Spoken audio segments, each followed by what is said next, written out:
Hello, నేను విశ్వేశ్వరరావు. భారతదేశంలో 500 రూపాయల నోటును రద్దు చేసే అవకాశం ఉందా అనే దాని మీద ఒక పెద్ద ఎత్తున ప్రచారం జరుగుతుంది, చర్చ కూడా జరుగుతుంది. దాని మీద నేను కూడా 1-2 వీడియోలు కూడా చేశాను. అయితే 500 రూపాయల నోటుని రద్దు చేసే అవకాశం ఉంది అని చెప్పి ఎక్కువ మంది విశ్వసిస్తూ ఉన్నారు, నమ్ముతూ ఉన్నారు. దానికి కారణం ఏంటి? ఇటీవల కాలంలో ఏటీఎంల్లో 500 రూపాయల నోట్లు రావట్లేదు, కొత్తవి. కేవలం 200 రూపాయల నోట్లు, 100 రూపాయల నోట్లే కొత్తవి వస్తున్నాయి. పైగా 1,60,000 కోట్ల రూపాయల విలువైనటువంటి కరెన్సీని 200 రూపాయలు అలాగే 100 రూపాయల నోట్లు మాత్రమే ముద్రించింది ఆర్బీఐ అనేది ఆ సంస్థ నుంచి వస్తున్నటువంటి information. Sanjay Malhotra RBI governor రీసెంట్గా చెప్పారు, 500 నోట్ల గురించి కూడా చెప్పారు ఆయన. అలాగే 2,000 రూపాయల నోట్లు విషయం కూడా చెప్పారు. అప్పట్లో ఆర్బీఐకి సంబంధించిన గవర్నర్గా ఉన్నప్పుడు, అంతకుముందు గవర్నర్ కూడా చెప్పారు. కానీ ఇప్పుడు గవర్నర్ సంజయ్ మల్హోత్రా. అంతకుముందు ఉన్నటువంటి గవర్నర్ ఏం చెప్పారు? మేము 2,000 రూపాయల నోట్లు రద్దు చేయట్లేదు, ఆ ఆలోచనే లేదు మాకు, 2,000 రూపాయల నోట్లు చలామణిలో ఉన్నాయి, ఇలా చెప్పుకుంటూ వచ్చారు. చెప్పుకుంటూ వచ్చి వన్ ఫైన్ మార్నింగ్ ఏం చెప్పారు? 2,000 రూపాయల నోట్లు మేము ముద్రించట్లేదు, కొత్త వాటిని, పాత వాటిని మార్కెట్లో నుంచి వెనక్కి బ్యాంకులకు ఇవ్వమని చెప్తున్నాము, ఇక ముద్రించే అవకాశం లేదు అని చెప్పి ఒక డేట్ పెట్టేసి, ఈ డేట్ లోపల మీరు 2,000 రూపాయల నోట్లను తీసుకొచ్చి బ్యాంకులకు ఇవ్వండి, ఆ సమానమైనటువంటి కరెన్సీని మీరు తీసుకెళ్ళండి అని చెప్పారు. దాంతో ప్రజలందరూ కూడా ఆర్బీఐ దగ్గరికి వెళ్ళారు, బ్యాంకుల దగ్గరికి వెళ్ళారు. ఇవాళకి కూడా ఆర్బీఐ అసలుబడి కల్పించింది, మీరు 2,000 రూపాయల నోట్లను ఉంటే కనుక మీరు ఇవ్వండి అని చెప్పి. ఇప్పటికి కూడా దాదాపు 6,000 కోట్ల రూపాయలు ఇంకా 2,000 రూపాయల నోట్లకు సంబంధించినటువంటివి ఉన్నాయి అనేది ఆర్బీఐ దగ్గర ఉన్నటువంటి లెక్క. అంటే ఇదంతా ఏంటి? Black money. ఈ 6,000 కోట్ల రూపాయలు మరి బ్లాక్ మనీ అయితే కదా తిరిగి రాలేదు. అంటే బ్లాక్ మనీని కొంతవరకు అరికట్టగలిగాము అనేటువంటి ఒపీనియన్కి ఆర్బీఐ వస్తుంది, కేంద్ర ప్రభుత్వం కూడా వస్తుంది. ఏది? నోట్ల రద్దు కారణంగా. యాక్చువల్గా 2016లో నోట్ల రద్దు చేసినప్పుడు ఒక ప్యానిక్ సిచ్యువేషన్ క్రియేట్ అయింది. ఏటీఎంల దగ్గర నుంచి కొంతమంది చనిపోయారు కూడా. అలాంటి ప్యానిక్ సిచ్యువేషన్ రాబోయే రోజుల్లో తీసుకొచ్చే అవకాశం, అలాంటి ఆలోచన కూడా కేంద్ర ప్రభుత్వం దగ్గర లేదు అనేది స్పష్టం. దీంట్లో ఎలాంటి సందేహం లేదు. కాకపోతే 2,000 రూపాయల నోట్ని ఏ విధంగా అయితే మార్కెట్లో చలామణి లేకుండా చేయగలిగిందో కేంద్ర ప్రభుత్వం లేదా ఆర్బీఐ, సేమ్ అదే పద్ధతిలో 500 రూపాయల నోట్లు కూడా చలామణిలో లేకుండా చేసే అవకాశం ఉంది అనేది బాగా విస్తృతంగా ప్రచారం జరుగుతుంది. దానికి కారణం ఏంటంటే, రీసెంట్గా నకిలీ నోట్లు బాగా పెరిగిపోయాయి. 500 రూపాయల నోట్లు నకిలీవి పెద్ద ఎత్తున చలామణిలోకి వచ్చేసాయి భారతదేశ వ్యాప్తంగా. దానికి కారణం ఏంటంటే, పాకిస్తాన్లో ఉండేటువంటి ఉగ్రవాదులు అనేది భారతదేశం యొక్క ఇంటెలిజెన్స్ చెప్తోంది. సో నకిలీ నోట్లు ఆల్రెడీ 200 కూడా వచ్చాయి, 500 కూడా వచ్చాయి. కాకపోతే 500 రూపాయల నోట్లు ఎక్కువ వచ్చాయి, నకిలీ నోట్లు. ఇదంతా ఉగ్రవాదులు చేసినటువంటి పని. ఉగ్రవాదుల రూపంలో ఇలాంటి కరెన్సీ పాకిస్తాన్ నుంచి ఇండియాకి పెద్ద ఎత్తున తరలి వచ్చింది అనేది కేంద్ర ప్రభుత్వం భావిస్తూ ఉంది అనేది ఢిల్లీ వర్గాల్లో చర్చ. మరి దీనికి పరిష్కారం ఏంటి? నోట్ల రద్దే కదా. నోట్ల రద్దు చేయకపోతే, లేదా మార్కెట్లో చలామణిలో ఉన్నటువంటి నోట్లను మళ్ళీ వెనక్కి తీసుకోకపోతే, ఈ నకిలీ నోట్లకు సంబంధించినటువంటి ప్రవాహం ఆగిపోదు కదా ఎక్కడ కూడా.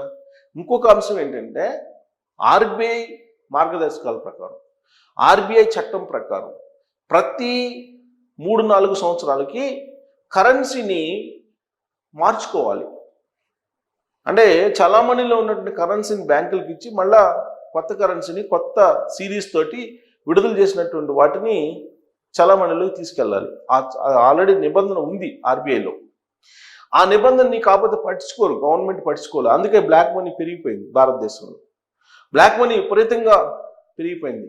సో దేశీయంగా ఉన్నటువంటి బ్లాక్ మనీనన్నా బయటికి తీసుకురావాలనేది నరేంద్ర మోడీ గారి యొక్క ఆలోచన. ఎందుకంటే విదేశాలకు వెళ్ళినటువంటి బ్లాక్ మనీని ఆయన తీసుకురాలేకపోయారు. ఆ విషయంలో ఘోరంగా ఫీల్ అయ్యారు ఆయన, ఎవరు అవుననుకున్నా కాదనుకున్నా. ఇక దేశీయంగా ఉన్నటువంటి బ్లాక్ మనీని బయటికి తీసుకురావడానికి నోట్ల రద్దు అనేది ఒక పద్ధతి. దాన్ని ఆల్రెడీ ఇంప్లిమెంట్ చేసి కొంతవరకు సక్సెస్ కాగలిగారు. రీసెంట్గా 2,000 రూపాయల నోటుని వెనక్కి తీసుకొని కూడా కొంత సక్సెస్ కాగలిగారు. ఇప్పుడు మళ్ళీ 500 రూపాయల నోట్ల రూపంలో బ్లాక్ మనీ పెద్ద ఎత్తున దాచారు అనేది కేంద్ర ప్రభుత్వం దగ్గర ఉన్నటువంటి సమాచారం. ఎందుకంటే ఈ మధ్య శర్మ అని ఒక జడ్జి, సుప్రీంకోర్టు జడ్జి, ఆయన ఇంట్లో ఒక ఫైర్ యాక్సిడెంట్ జరిగితే ఒక మొత్తం ఇంట్లో మొత్తం కూడా ఈ బ్లాక్ మనీ దాచి ఉన్నాయి. అవన్నీ 500 రూపాయల నోట్లే. దాని మీద ఆల్రెడీ ఎంక్వైరీ చేస్తున్నారు. అంటే ఈ విధమైనటువంటి వాళ్ళు చాలామంది ఉన్నారు. సుప్రీంకోర్టు జడ్జి ఇంట్లోని అంత డబ్బు బ్లాక్ మనీ ఉందని అంటే ఇక మిగతా ప్రభుత్వ ఉద్యోగులు కానీ లేదా రాజకీయ సంబంధించినటువంటి నాయకుల్లో కానీ అవినీతి పరులు ఎవరైతే ఉన్నారో వాళ్ళ ఇళ్లలో ఎంత డబ్బు దాచి ఉంటారు, ఎంత హోల్డ్ చేసి ఉంటారు. అందుకే ఇప్పుడు కేంద్ర ప్రభుత్వం 500 రూపాయల నోట్ని మళ్ళీ వెనక్కి తీసుకొని కొత్త వాటిని 200 రూపాయల నోట్ని 100 రూపాయల నోట్ని ఇచ్చేటువంటి ఆలోచన చేస్తుంది అనే యాంగిల్లో న్యూస్ బాగా ప్రొజెక్ట్ అవుతుంది. దీన్ని ఆర్బీఐ ఎప్పటికప్పుడు ఖండిస్తూ వస్తుంది. అసలు ఇది నిజమా కాదా అని అంటే నిజం కాదని చెప్పి ఆర్బీఐ చెప్తుంది. కానీ పబ్లిక్ నమ్మే పరిస్థితిలో లేరు. ఎందుకనంటే 2000 రూపాయల నోట్ల విషయంలో కూడా ఆర్బీఐ ఇలానే చెప్పింది, కేంద్ర ప్రభుత్వం కూడా ఇలానే చెప్పింది. లాస్ట్కి పార్లమెంట్లో కూడా ఎంపీలు నోట్ల రద్దు అనేది ఆలోచన లేదు, 2000 రూపాయల నోట్లది అని చెప్పి చెప్పారు. నిజమే, రద్దు చేయాల, ముద్రను ఆపేశారు, ప్రింటింగ్ని ఆపేశారు. ప్రింటింగ్ని ఆపేసి చాలామందిలో ఉన్న నోట్లు మాకు తిరిగి ఇచ్చేసేయండి, వాటికి బదులుగా మీరు కరెన్సీ తీసుకెళ్ళండి అని చెప్పారు. సో కాబట్టి పార్లమెంట్లో ఎంత లాజిక్గా చెప్పి ఎంత లాజిక్గా 2000 రూపాయల నోట్లు వెనక్కి రాబట్టగలిగారో మనం చూసాం. సేమ్ అదే పద్ధతిలో 500 రూపాయల నోట్లు కూడా చేస్తారు అని చెప్పి ఇప్పుడు ఎక్కువ మంది విశ్వసిస్తూ ఉన్నారు. అయితే దీని మీద పిఐబి ఏం చేసిందంటే ప్రెస్ ఇన్ఫర్మేషన్ బ్యూరో ఇలాంటి న్యూస్ స్ప్రెడ్ అయినప్పుడు అసలు దీంట్లో ఎంత వాస్తవం ఉంది అనే దాని మీద ఇన్వెస్టిగేషన్ చేస్తుంది ప్రెస్ ఇన్ఫర్మేషన్ బ్యూరో. ఇది ఇచ్చినటువంటి రిపోర్ట్ని మనం ట్రస్ట్ చేయొచ్చు. ఎందుకంటే ప్రెస్ ఇన్ఫర్మేషన్ బ్యూరో అంటే మీడియాలో ఇంకా అల్టిమేట్. ఈ ప్రెస్ ఇన్ఫర్మేషన్ బ్యూరో ఇచ్చినటువంటి రిపోర్ట్ ఏంటంటే 500 రూపాయల నోటు రద్దు అనేది తప్పుడు వార్త, అది నిజం వార్త కాదు అని చెప్పి ఫ్యాక్ట్ చెక్లో తేల్చింది. పిఐబి ఫ్యాక్ట్ చెక్లో తేల్చినటువంటి అంశం. మరి పిఐబి కూడా ఏం చెప్తుంది, రద్దు అనేది తప్పు, రద్దు కరెక్ట్ కాదు, అది ఆ న్యూస్ తప్పు న్యూస్ అని చెప్పి చెప్తుంది. కానీ 500 రూపాయలు వెనక్కి తీసుకుంటారా లేదు ముద్రని ఆపేశారా అని అంటే అది చెప్పట్లేదు. రద్దు మాత్రమే లేదని చెప్తుంది ఫ్యాక్ట్ చెక్లో. 500 రూపాయల నోట్లు చలామణిలో ఉన్నాయి మార్కెట్లో, సో వాటిని రద్దు చేసే అవకాశం లేదు, కాబట్టి మీరు ఆందోళన చెందొద్దు అని చెప్పి ఫ్యాక్ట్ చెక్లో చెప్తోంది PIB. At the same time పోనీ 500 రూపాయల నోటు ముద్రని కొనసాగిస్తుందా ఆర్బీఐ అంటే అది చెప్పలేదు. లేదు వెనక్కి రీకాల్ చేస్తుందా 500 రూపాయల నోట్లు అని అంటే అది చెప్పలేదు. రద్దు మాత్రమే లేదని చెప్పి పిఐబి చెప్తోంది తన ఫ్యాక్ట్ చెక్లో.